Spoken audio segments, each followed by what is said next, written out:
সুন্দর। হ্যালো ভাই, একটু বাড়বে। আমার যে কথা ছিল তার জবাব করেছেন এবং আমার কাছে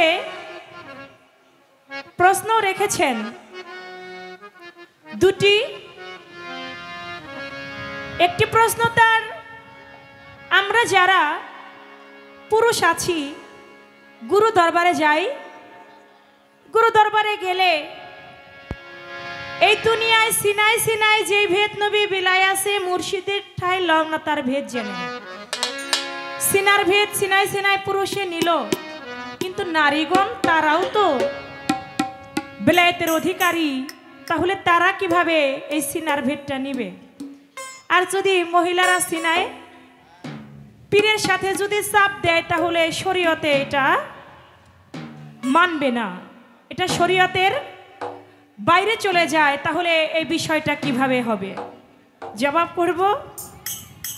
আরো একটি প্রশ্ন আমার কাছে রাখলেন যে একজন নবীর কথায় একজন বেলায়েতধারীর বেলায়েত চলে গেল, সেই বেলায়েতধারীর বেলায়েত চলে গেল, কার বেলায়েত চলে গেল? কোন নবীর কথায় গেল? বলবো, তবে আপনার কাছে আমার যে কথাটি ছিল আপনি বুঝতে পারেন নাই। আপনার কাছে আমি যে প্রশ্নটি করেছি এটা হয়তো আপনি বুঝেন নাই, এজন্য আপনি বললেন যে আমার নবীর যত কথা আছে তাই আমি বলবো, আমি হযরত আলীর কথা কেন বলবো? আপনি তো সেই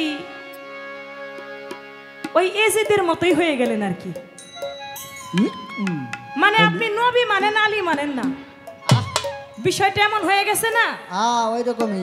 নবী মানে কিন্তু আলী মানে না না। একবার এজিদের মতো কায়দা কানুন আপনার পাইতাছি। শুনেন, যদি নবীকে ভালোবাসতে হয় তাহলে আলীকে ভালোবাসতে হবে, আর হযরত আলীকে ভালো না বাসলে তার নবীকেও ভালোবাসা হবে না। না। পাঞ্জাতনের প্রতি যার মহব্বত নাই সে কাট্টা কাফের দোজকের কীট হয়ে যায়। আর আপনি পাঞ্জাতনের মহব্বত আপনার মধ্যে রাখবেন না, আপনি আলীর মহব্বত রাখবেন না, আলীর কথা আপনার মুখ দিয়ে বলতে পারবেন না। আপনি কি পালাটা শরীয়ত পাইছেন নাকি? নবুয়ত বেলায়েত পালাটার ভাবই তো ভিন্ন। 500 টাকার নোট এপিট করে বাজারে দিলে যেই মান তার, ওপিট করে বাজারে দিলে মান তার একই থাকে। কখনোই এপিট ওপিট করে দিলে মান তার কমে যায় না। আপনাকে প্রশ্ন করেছি, এখানে বুঝার বিষয় আছে, আপনি বুঝতে পারেন নাই। প্রশ্ন আপনার নবুয়তেরই, কিন্তু আপনার যদি একটু খেয়াল করে শুনতেন ভাই তাহলে বুঝতে পারতেন। কথাটি রেখেছিলাম আমি এই যে বিদায় হজের ভাষণে 18 জিলহজে সবাই মাওলা আলীর বায়াত গ্রহণ করলেন, আবু বকর সিদ্দিক, ওমর, উসমান সবাই বায়াত গ্রহণ করলেন। তারপরে আমার দয়াল নবী উফাতের পরে তাকে কেন, তার বায়াত কেন মানল না তারা? এই কারণটা কি? এটা আপনার নবুয়ত থেকে আপনি জবাব করবেন যে কেন মানল না। এটা কিন্তু জবাব আছে। এটা আপনি মনে মনে ভাবছেন যদি আমি জবাব করি তাহলে আমি বেলায়েতে যাই নাকি? না, আপনি বেলায়েতে আসেন না, আপনার জায়গা থেকে উত্তম জবাব আছে। সেখান থেকে হযরত আলী যখন কিছুতেই যাইতে চায় না, হযরত আলীকে উমর রাদিয়াল্লাহু তাআলা আনহু ধরে নিয়ে যাচ্ছিলেন, তখন হযরত আলীর একজন বডিগার্ড ছিলেন, তিনি বলতে লাগলেন যে আপনি না শেরে খোদা, আপনার গায়ের মধ্যে এত শক্তি, তাহলে আজকে আপনাকে ওমর ধরে নিয়ে যায়, আপনি ওমরের বিরুদ্ধে কেন আপনি কিছু বলেন না? আপনি কি মেষ হয়ে গেলেন? আপনার শক্তি আপনি দেখাচ্ছেন না কেন? এই কথা যখন ওই বডিগার্ড বললেন, তার সহচরী যখন বললেন, বলা মাত্রই উমরের থেকে কয়েকজন লোক মিলে তাকে হত্যা করলেন।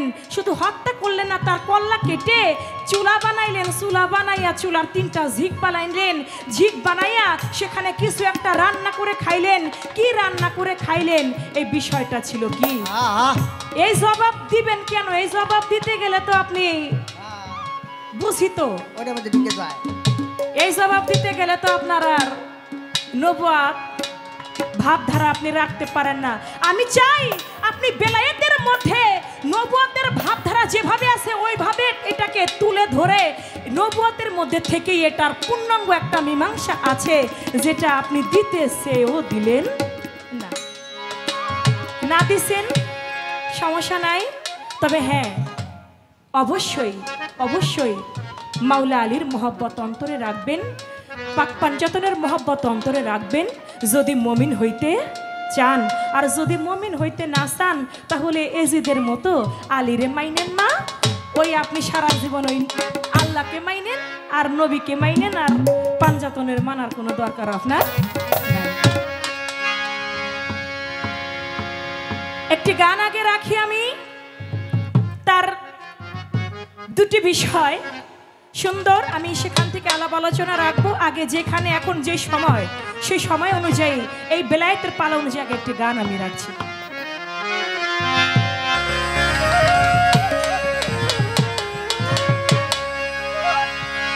শুধু পুঁথি পড়লে কি পণ্ডিত হওয়া যায়? শুধু পুঁথি পড়লে কি পণ্ডিত হওয়া যায়? মধুর তেল দরিয়ায়। আজকে আমি যে গানগুলি করছি আমার মনে হয় বেলায়েতের পালা নিয়ে এই ধরনের গান খুব কম হয়, বেশিরভাগই পরিচিত গানগুলি হয়ে থাকে। যেই গানগুলি আজকে আমার কুরবান ভাই বলছেন যে চন্দ্রাপা আজকে নতুন নতুন কিছু গান দিবেন, নতুন নতুন কথা রাখবেন, কারণ আমাদের দরবারটায় মাসিক প্রতি মাসে মাসে গান হয়, যে গানগুলি আমরা সচরাচর শুনি না। যেহেতু আমি ফরিদপুরের মেয়ে, মধুর দেল দরিয়ায় না ডুবলে কি দরিয়ার খবর জানা যায়? শুধু পুঁথি পড়লে কি পণ্ডিত হওয়া যায়? মধুর দেল দরিয়ায় না ডুবলে কি দরিয়ার খবর জানা যায়? বেলায়েতের দরিয়ার মধ্যে না ডুবলে কখনো তার খবর জানা যাবে না। এজন্য বেলায়েতের দরিয়ার মধ্যে ডুবতে হবে।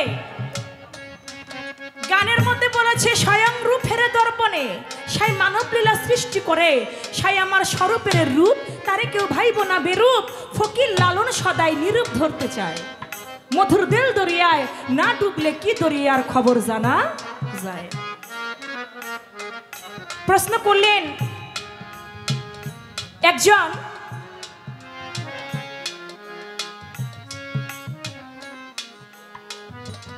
নবুয়তের একজন নবী আল্লাহর কাছে ফরিয়াদ করলো, মাওলা গো তুমি তার বেলায়েতকে উঠাই নিয়ে যাও। তার বেলায়েত উঠাই নিয়ে গেল।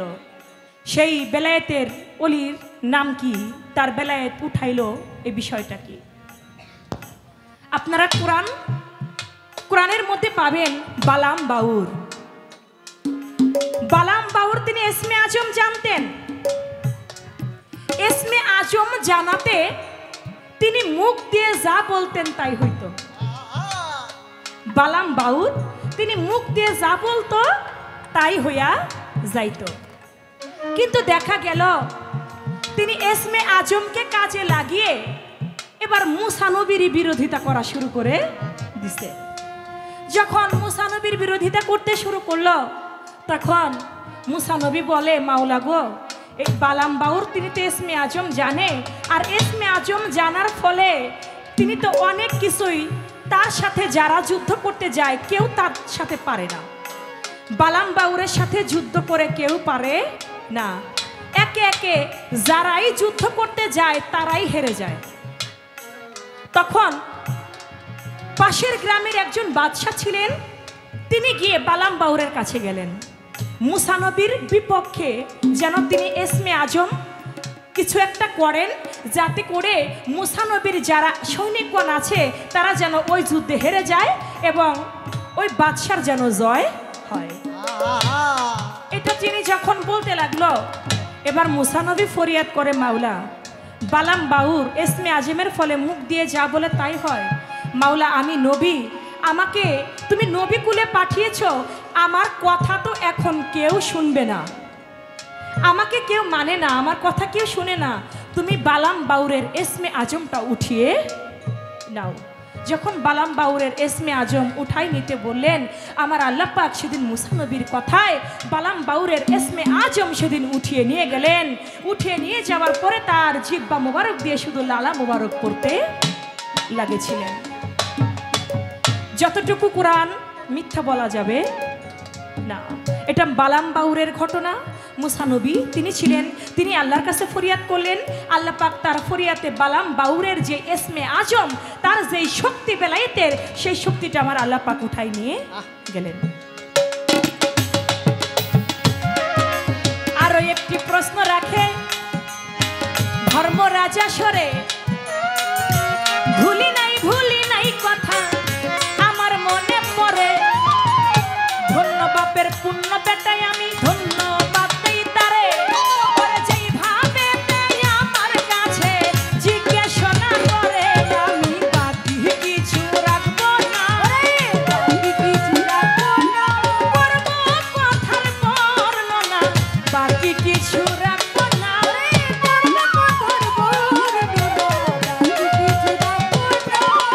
সেই ভাবেতে প্রশ্ন করে ধর্মরাজা সরে,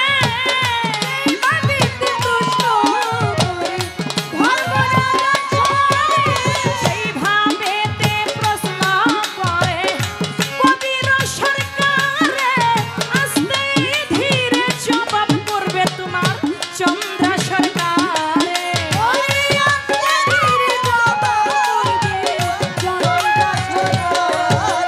বাকি কিছু রাখবো না, করবো কথার বর্ণনা, বাকি কিছু রাখবো না,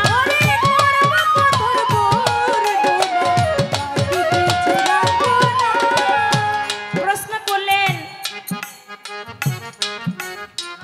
একটা ছেলে মানুষ একটা আল্লাহর ওলির দরবারে যাবে, তার সিনার মধ্যে চাপ দিয়ে তাকে বেলায়েত দিল, কিন্তু একটা নারী তিনি সিনাই সিনাই কিভাবে বেলায়েত নেবেন? দেখেন, একজন নারী বেলায়েত প্রাপ্ত হইতে পারে, যদি বেলায়েত প্রাপ্ত না হবে তাহলে তাপসকুলের শিরোমণি আমার রাবিয়া বসরি হইতো না, তাপসকুলের শিরোমণি রাবিয়া বসরি হইতো না, মা লাইলিমা হইতো না, মা আসিয়া হইতো না। এমনি ভাবে অনেক মায়ের দরবার আছে, মানিকগঞ্জেও আছে, দুলি পাগলি আছে না, অনেক অনেক মায়েদের দরবার আছে, তারা বেলায়েত প্রাপ্ত হয়েছেন, কিন্তু তারা মুরিদ করাইতে পারে না, সত্য কথা। তারা বেলায়েত প্রাপ্ত হয়েছেন, আল্লাহর সান্নিধ্য তারা লাভ করেছেন, কিন্তু তারা মুরিদ করাইতে পারে না, কারণ এটা আল্লাহর আদেশ নাই, আমার দয়াল নবীর নির্দেশ নাই। তাই এই যে তাহলে সিনাই সিনাই এটা কিভাবে ভেদ আদান প্রদান হবে? দেখেন, একদিন হাসান বসরি রাবিয়া বসরিকে বলতেছেন, রাবিয়া কত বছর হয়ে গেল তুমি তো বিয়ে করলা না, তুমি তো বিয়ে বসলা না। ও রাবিয়া, আমি তো তোমার গুরু হাসান বসরি, আমি তোমাকে বিয়ে করতে চাই। গুরু বিয়ে করতে চাই ভক্তকে, তা আবার মেয়ে ভক্তকে। হাসান বসরি বলে, রাবিয়া আমি তোমাকে বিবাহ করতে চাই। ভাই আসতে, এ কথা শুনে রাবিয়া বসরি বললেন, হাসান বসরি তুমি আমাকে বিবাহ করতে চাও, তুমি না আমার গুরু, তুমি না আমার দয়াল, আমি না তোমার হাতে হাত রেখে বায়াত গ্রহণ করছি, তাহলে তুমি যদি আমাকে বিয়ে করো তাহলে আমাদের গুরু শিষ্যর ভাবটা কি থাকে? কয় না, তাহলে আমাকে যদি তুমি বিয়ে না করো অন্য কাউকে বিয়ে করো। রাবিয়া বসরি বলেন, না, এই জীবন যৌবন যেহেতু আমি গুরু মেনে হাসান বসরি তোমাকে দিয়েছি, আমি তোমাকেও বিয়ে করব না, অন্য কাউকেও বিয়ে করব না। বলে বিয়ে করবে না কেন? বলে না, আমি বিয়ে করব না। বিয়ে করতে পারি যদি তুমি আমার একটা প্রশ্নের জবাব দিতে পারো। বলে কি প্রশ্ন?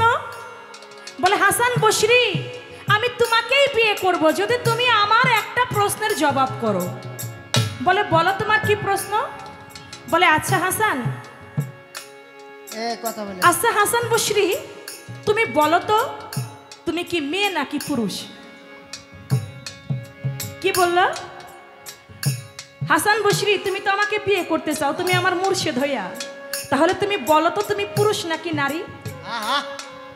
তো তখন হাসান বসরি ভাবনা চিন্তা করে দেখলেন রাবেয়াকে যদি আমি সোজা একটা উত্তর দিই রাবেয়া নেবে না, কারণ রাবেয়া তাপস কুলের শিরোমণি। কাবা ঘর পর্যন্ত রাবেয়ার ঘরে চলে আসে, আর রাবেয়া ঘরের মধ্যে থেকে কাবা ঘরকে তোয়াফ করে। সুবহানাল্লাহ। সাধারণ ব্যক্তি না, তিনি কোনো সাধারণ ব্যক্তি না না। ইব্রাহিম আহদাম তিনি কাবা ঘর তোয়াফ করতে গিয়েছিল। প্রতি 2 কদম হাঁটে, 2 কদমে 2 রাকাত করে তিনি নামাজ আদায় করে। এমনি ভাবে তিনি কাবা ঘরে পৌঁছাইতে তার অনেক বছর, 12 বছর 14 বছর লেগে গেল। তিনি কাবা ঘর তোয়াফ করতে গেছে, যাইয়া দেখে কাবা ঘর নাই। ওখানে কাবা ঘর নাই। কাবা ঘর তোয়াফ করতে গেছে, যাইয়া দেখো এখানে কাবাই নাই। তিনি ওইখানে দাঁড়িয়ে রইলেন। দাঁড়িয়ে আমার আল্লাহর কাছে জিজ্ঞাসা করতে লাগলো, মাওলা গো, কাবা ঘর তোয়াফ করতে আসছি, কাবা ঘরই তো নাই, কাবা ঘর গেল কোথায়? তখন ধ্যানে দেখলেন যে কাবা ঘর এমন একটা জায়গায় চলে গেছে, তিনি আর কেউ না, তিনি একটা নারী রাবিয়া বসরির কাছে চলে গেছে। রাবিয়া বসরি কাবা ঘর তোয়াফ করলেন। তোয়াফ করা শেষ হইল, কাবা আবার তার নিজের জায়গায় পৌঁছে গেল। এখন হাসান বসরি মনে মনে ভাবে, রাবিয়া কোনো সাধারণ মেয়ে না। আমি যদি রাবিয়াকে কোনো সাধারণভাবে জবাব করি, রাবিয়া এটা মেনে নেবে না। রাবিয়াকে বলল, রাবিয়া, আমি তোমার এই প্রশ্নের জবাবটা 1 সপ্তাহ পরে দেব। বলে, ছোট্ট একটা প্রশ্ন করলাম, তুমি নারী নাকি পুরুষ, তুমি আমাকে 1 সপ্তাহ পরে জবাব দিবে, ঠিক আছে? হাসান বসরি চলে গেল। 1 সপ্তাহের মধ্যেই হাসান বসরি মারা গেছে। যখন হাসান বসরি মারা গেল, হাসান বসরিকে জানাজা পুড়িয়ে মাটি মঞ্জিল করবার জন্য ভক্তরা ব্যবস্থা করছে। কবরের মধ্যে নামাবে এমন সময় গিয়ে রাবিয়া বসরি বলতেছে, হে আমার তরিকার ভাইরা, তোমরা কেউ হাসান বসরিকে কবরের মধ্যে নামাইতে পারবা না। বলে, কেন? বলে, হাসান বসরিকে আমি একটা প্রশ্ন করেছি, আমার প্রশ্নের জবাব না দিয়ে হাসান বসরি মরতে পারে না। আমি হাসান বসরিকে একটা প্রশ্ন করেছি, আমার প্রশ্নের জবাব না দিয়ে হাসান বসরি মরতে পারে না। তোমরা কেউ হাসান বসরিকে মাটি দিবে না, আমি রাবিয়া মাটি দিতে দেব না। কাছে গিয়ে বলতেছে, ও হাসান, তুমি কি মারা গেছো? তুমি না আমাকে বিয়ে করতে চেয়েছ? তুমি যদি মারা যাও তাহলে আমাকে বিয়ে করবে কে? ও হাসান, তোমার কাছে আমার প্রশ্ন ছিল, তুমি বলেছিলে তুমি আমাকে বিয়ে করবে। তুমি বলো, তুমি পুরুষ নাকি নারী? তুমি জবাব না দিয়ে কেন মারা গেলে? এই জবাব আগে দিতে হবে, আর জবাব যদি তুমি না দাও, তোমাকে মাটি মঞ্জিল করতে আমি রাবিয়া বসরি দেব না। হাসান বসরিকে কবরের মধ্যে নামাবে, ঠিক এক মুহূর্তে হাসান বসরি 2 চোখ মেলে তাকিয়ে রাবিয়াকে বলল, রাবিয়া, আমি যতক্ষণ দুনিয়ার বুকে ছিলাম ততক্ষণ নিজেকে পুরুষ মনে করেছিলাম। যতক্ষণ আমি এই দুনিয়ার বুকে ছিলাম ততক্ষণ আমি নিজেকে মনে করেছিলাম আমি পুরুষ। আর যখন আমি এই কবরের দুনিয়ায় চলে এসেছি, এখন আমি বুঝতেছি দুনিয়ার বুকে কেউ পুরুষ না, কেউ পুরুষ না, সবাই নারী। একমাত্র পুরুষ আমার আল্লাহ নিজে। সুবহানাল্লাহ, সুবহানাল্লাহ। কেউ পুরুষ না, দুনিয়ায় সবাই নারী, একমাত্র পুরুষ আমার আল্লাহ। কয়, তাহলে হাসান বসরি, তুমিও নারী আমিও নারী, নারী নারী কি বিয়ে হয় হাসান? তুমিও নারী আমিও নারী, নারী নারী কি কখনো বিয়ে হয়? তখন বলল, না, বিয়ে হয় না। তখন হাসান বসরি বলল, রাবিয়া রে, আমি তো তোমাকে কেবলমাত্র পরীক্ষা করে দেখলাম রাবিয়া, যে তুমি সত্যি কি আমার সাথে বিয়ে বসতে রাজি হও। তুমি আমার পরীক্ষায় উত্তীর্ণ হয়েছো, তুমি রাজি হইলে না, এজন্যই তুমি তাপস কুলের শিরোমণি রাবিয়া বসরি হয়ে সারা জীবন দুনিয়ার বুকে মানুষের অন্তরে তুমি থাকবে। সে রাবিয়া বসরি তিনি বলেছিলেন, তুমি তুমিও নারী আমিও নারী, নারী নারী কখনো বিবাহ হয় না। একটা গুরুর কাছে যখন একটা নারী ভক্ত যায়, ও বাবা, ওই গুরুর কি তখন পুরুষ ভাব থাকে?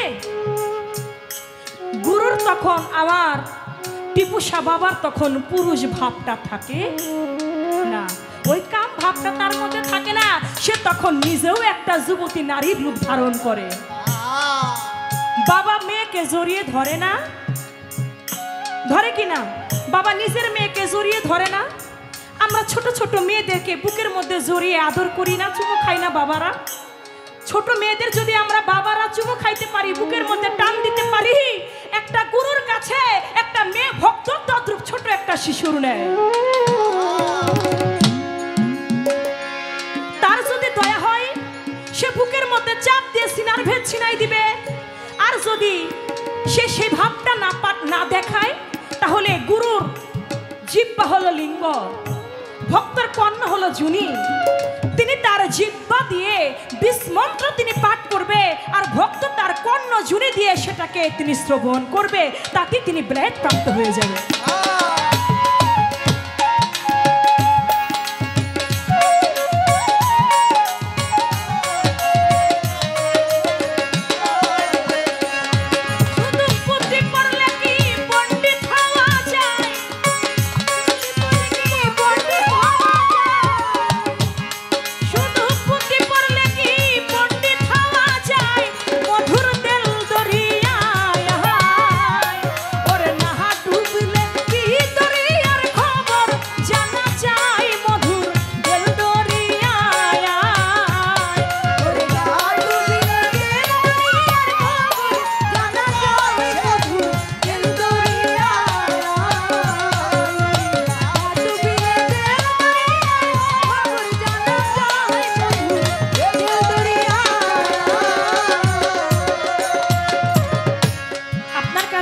প্রশ্ন থাকবে,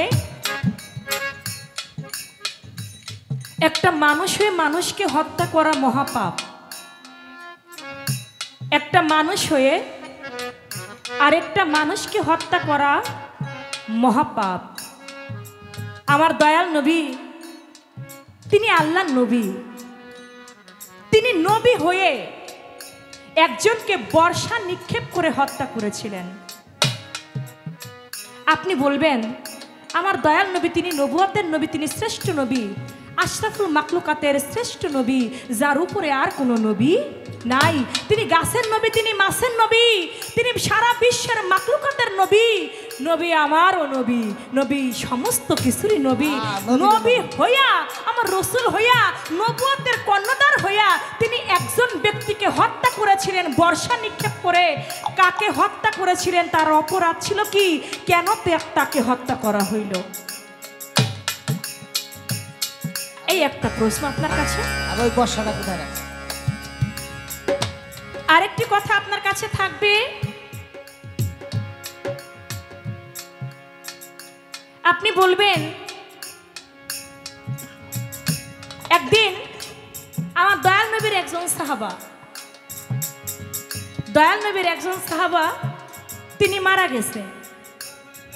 মারা যাবার পরে তাকে কবরের মধ্যে শোয়াইছে, কবরের মধ্যে শোয়াইছে, কিন্তু মাটিতে তাকে গ্রহণ করে না, মাটিতে তাকে উপড়ে ফেলে দেয়। আবারও তাকে মাটির মধ্যে দেওয়া হইল, মাটিতে তাকে গ্রহণ করলো না, মাটি তাকে উপড়ে ফিকে ফেলে দেয়। এমনি ভাবে 3 বার তাকে মাটির মধ্যে রাখা হইল, কবরে রাখা হইল, 3 বারেও মাটি তাকে গ্রহণ করলো না। তখন একজন সাহাবী গেলেন আমার দয়াল নবীর কাছে, যায় বলে, ইয়া রাসূলুল্লাহ, আপনার একজন সাহাবা, তাকে তিনি মারা গেছে, তাকে মাটিতে কবর দেওয়া হয়, কিন্তু মাটি তাকে গ্রহণ করে না, মাটি তাকে উপড়ে ফেলে দেয়, এ কারণ কি? তখন আমার দয়াল নবী সেখানে গেলেন। আপনি বলবেন, তাকে কি আগুন দিয়ে পোড়াই দিছিল, নাকি তারে জলে ভাসাই দিছিল, নাকি তাকে করছিলটা কি? মাটিতে তাকে গ্রহণ করলো না কেন? তার অপরাধ ছিল কি? অনেকে বলে এটা আলকামার, ওই যে আলকামার মায়ের পেটের মধ্যে লাথি দিয়েছিল, এজন্য আলকামারের চেহারাটা কুকুরের চেহারা হয়ে গিয়েছিল। কুকুরের চেহারা এটা একটা বিষয়, আরেকটি বিষয় হলো যে কবরে তাকে গ্রহণ করলো না। না। তিনি কে, সেই সাহাবার নাম কি? এবং দয়াল নবী সেখানে গেলেন, 3 বার তাকে মাটিতে রাখা হলো, তারপরও তাকে গ্রহণ করা হলো না। পরবর্তীতে তাকে করা হয়েছিল কি, আগুনে পুড়িয়েছিল নাকি নদীতে ভাসিয়ে দেওয়া হয়েছিল? তার লাশটা করেছিল কি, তার নাম ছিল কি, মাটি তাকে কেন গ্রহণ করলো না? দুনিয়ার বুকে তিনি কি এমন অপরাধ করেছিল? এই দুটি কথা আপনার কাছে রইল, আর বেশি কথা